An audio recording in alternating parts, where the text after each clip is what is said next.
The chapter number 4 is planning. So we start with the introduction. All organization, whether it is private, public, big and small, require planning. कोई भी organisation हो, वो आपकी private organisation है, public organisation है, big concern है या small concern है, हर किसी को प्लानिंग की नीड होती है. Planning is the base for each and every action we have to be taken. अगर हम कोई भी एक्शन लेते हैं तो प्लानिंग उसको बेस प्रोवाइड कराता है. If we are taking the example of our daily life, we do planning. We are the student of 12th here, you all are the student of 12th here, you do planning. आप सबसे ज़्यादा क्या करते हो? Planning करते हो. कब आपको उठना है, कब क्या काम करना है, कब स्कूल जाना है, कब ट्यूशन्स जाना है, कब कितने आवर्स पढ़ना है, सेल्फ स्टडी कितनी करनी है, एंटरटेनमेंट को कैसे मैनेज करना है. So you have to be make a basic plan because it provide a base for each and every activity you have to be done to turn their dream of increasing sale. If we are talking about the organization, they want to increase their sale. It's a big dream of each and every organization. They want to be increase their sale, earning high profit and getting success in business. All businessmen have to think about the future, make predictions and achieve target.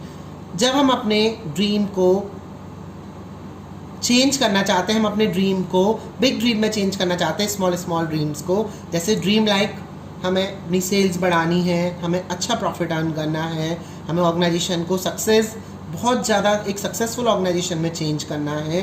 सारे businessman मिलकर अपने future के बारे में सोचते हैं, वो predictions करते हैं कि कैसे अपने टारगेट को अचीव किया जाए. To decide what to do, so वो डिसाइड करते हैं क्या करना है, कैसे करना है, कब करना है. इन सब के लिए वो क्या करते हैं? They do planning. It involve setting the objective and developing suitable actions to achieve their target. यहाँ पर हमारा क्या इन्वॉल्व होता है? हमारा मेन, हम अपने ऑब्जेक्टिव को सेट करते हैं. ऑब्जेक्टिव हमारे ऑर्गेनाइजेशन को एंड पर लेकर जाते हैं. हमने अपने ऑब्जेक्टिव को सेट किया, सुटेबल एक्शंस हमने डेवलप किए और उन टारगेट को हमें किस तरीके से अचीव करना है, ये सब चीज़ें हमारी प्लानिंग के थ्रू चलती हैं. फॉर एग्जांपल, मुझे स्कूल ओपन करना है या मुझे कोचिंग रन आउट करनी है, तो सबसे पहले मुझे प्लानिंग करनी पड़ेगी. क्या सेंट्रल लोकेशन रहेगा, क्या लोकेशन रहेगा, कौन सा प्लेस रहेगा, और प्लेस बहुत एयरी रहे, बहुत ही शांत जगह हो, अच्छी जगह हो, उसके साथ साथ कितने स्टूडेंट्स आएंगे, उनके लिए फर्नीचर कैसे अरेंज करना है, ये सब चीज़ें हमारा किसका पार्ट होता है? They all are the part of planning there. If we taking the another example, अगर हमारे घर में कोई फंक्शन है, हम एक बर्थडे पार्टी ऑर्गेनाइज कराना चाहते हैं, तो वी डू अ प्लानिंग. कितने पीपल आएंगे उसकी लिस्ट बनाएंगे, देन क्या मेन्यू रहेगा, ये सब चीज़ें किसके ऊपर बेस करती हैं? हमारी प्लानिंग के ऊपर बेस रहती हैं. केक कहाँ से परचेज करनी है, क्या ड्रेस रहेगी, क्या रिटर्न गिफ्ट देना है, ये सब चीज़ें आपकी प्लानिंग के थ्रू चलती हैं. आपने अपने ऑब्जेक्टिव को डिसाइड कर लिया है, देन जब आप अपने एक बार ऑब्जेक्टिव सेट कर लेते हो, प्लानिंग आपको बेस प्रोवाइड कराता है. That's all. Now we move on the second topic, that is the meaning of planning. What is the meaning of planning? It refers to thinking before doing. ये क्या refer करता है? किसी भी काम को करने से पहले सोचना. It is decided what is to be done. ये डिसाइड करता है क्या करना है. How it is to be done, कैसे करना है. When it is to be done, कब करना है. And by whom it is to be done, और किसके थ्रू ये काम कराना है. They all are the work we have to be do in the planning. In simple words we can say that planning bridges the gap between where we are standing today and where we want to reach in future. Simple words में हम क्या कहेंगे? Planning हमारे उस bridge के gap को complete करता है. आज हम कहाँ खड़े हैं, कल हमें कहाँ पहुँचना है. आज हम 12th क्लास के स्टूडेंट हैं, कल जाके हमें CA बनना है, CS बनना है, या फिर हमें MBA करना है. ये सब, या हमें एक सक्सेसफुल एंटरप्रेन्योर बनना है. ये सब चीज़ें किसके ऊपर डिपेंड करती है? हमारी प्लानिंग के ऊपर डिपेंड करती है. So through this diagram there is a single person there present where we are. आज हम कहाँ हैं? इसने गैप को फिल किया प्लानिंग ने, और हम डबल कंडीशन में आ गए. आज हमारे पास 100 करोड़ थे, कल हमारे पास 500 करोड़ हो गए। फ्यूचर में हम कहाँ स्टैंड करेंगे, हमें कहाँ जाना है, ये सब चीज़ें किसके ऊपर डिपेंड करती हैं, हमारी प्लानिंग के ऊपर डिपेंड करती। Planning as setting up of objective and target and formulating an action plan to achieve them. Planning में हम क्या करते हैं, अपने ऑब्जेक्टिव को सेट आउट करते हैं, एंड टारगेट्स, हम अपने टारगेट को सेट करते हैं, then formulating an actions of plan to achieve them, then उसी के हिसाब से हम एक्शंस लेते हैं कि हमें अपने टारगेट को किस तरीके से अचीव करना है, जो हमने प्लानिंग करी है वो हमारे ऑब्जेक्टिव को टाइम से कंप्लीट कराती है या नहीं कराएगी। इन सब चीज़ों को हमें ध्यान में रखना पड़ता है। Keeping in mind the time dimensions we can define planning, हमें टाइम डायमेंशंस को ध्यान में रखते हुए प्लानिंग को करना चाहिए। उसी के बेस पर हमने यहाँ पर प्लानिंग को एक बेस प्रोवाइड कराया है। प्लानिंग हमें क्या बेस प्रोवाइड करा रही है, टाइम डायमेंशन। कहते हैं ना, जब समय निकल जाता है तो हम कुछ नहीं कर पाते, अगर समय रहते हुए हम चीज़ें कर लेते हैं तो बहुत अच्छा होता है। अभी हम 12th में अगर हमने प्रॉपर प्लानिंग कर ली और हम सोचते हैं हमें 90% अचीव करनी है तो वी गेट 90 और मोर %। अगर हम प्लानिंग नहीं करेंगे तो मे बी हम टाइमली अचीव नहीं कर पाएंगे। बाद में जब टाइम निकल जाता है तो फिर हम उन चीज़ों के पीछे भागते हैं, पर वो हम उस चीज़ को कैचअप नहीं कर पाते। Setting objective from giving time period, अपने ऑब्जेक्टिव को सेट करना टाइम पीरियड के according.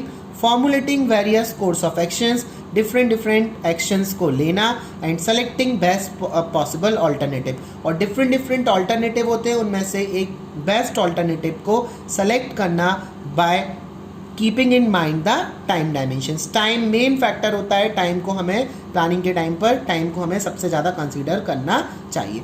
Now we talking about some definitions. The definitions are, planning is thinking process, planning एक थिंकिंग प्रोसेस है, यह हम सब कुछ चीज़ें बहुत सोच कर करते हैं। The organised foresight, the vision based on fact and experience that is required for intelligent action.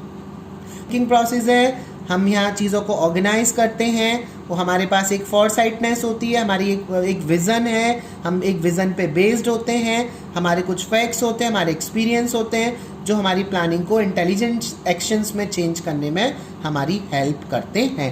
That's the definition of planning. We are talking about the second definition, that is planning is chalking out plan of action that is the result investigates in the line of actions to be followed, the stage to go through the method to use. It means planning आपको एक actions को किस तरीके से handle out करना है वो बताता है, साथ के साथ आप एक्शंस को कैसे फॉलो करना है, किस स्टेज में आपको जाना है, कौन सा मेथड कब यूज करना है। Each and everything is depend on the planning. That's all. If we are taking the third definition, planning is decide in advance what to do, how to do, and who is to do. Planning bridges the gap from where we are and where we want to go.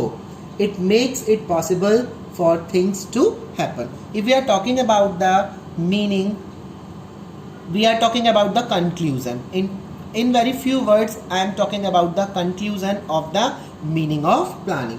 The first thing is this, thinking in advance. ये आपको पहली चीज़ क्या बताती है, पहले से ही चीज़ों के बारे में सोच के रखना।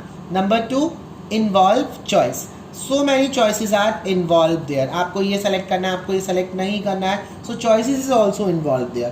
Number 3, whenever more than one alternative are given, one is selected. जब एक से ज़्यादा ऑल्टरनेटिव आपके पास चॉइसेस दे रखी होती हैं, उसमें से बेस्ट ऑल्टरनेटिव को सेलेक्ट करना।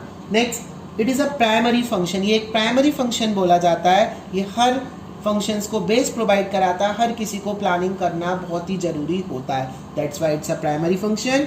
It provide base for all the function, हमारे स्टाफिंग, ऑर्गेनाइजिंग, डायरेक्टिंग, कंट्रोलिंग, उन सब फंक्शंस को ये बेस प्रोवाइड कराता है।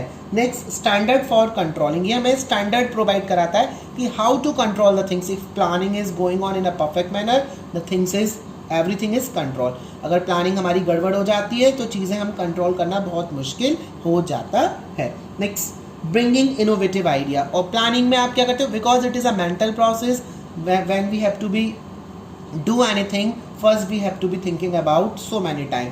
सो ब्रिंगिंग इनोवेटिव आइडिया, ये आपके पास बहुत सारे इनोवेटिव आइडिया लेकर आता है, वो इनोवेटिव आइडिया आप प्लानिंग में रखते हैं। That's all, that's the conclusion of the planning. Thank you.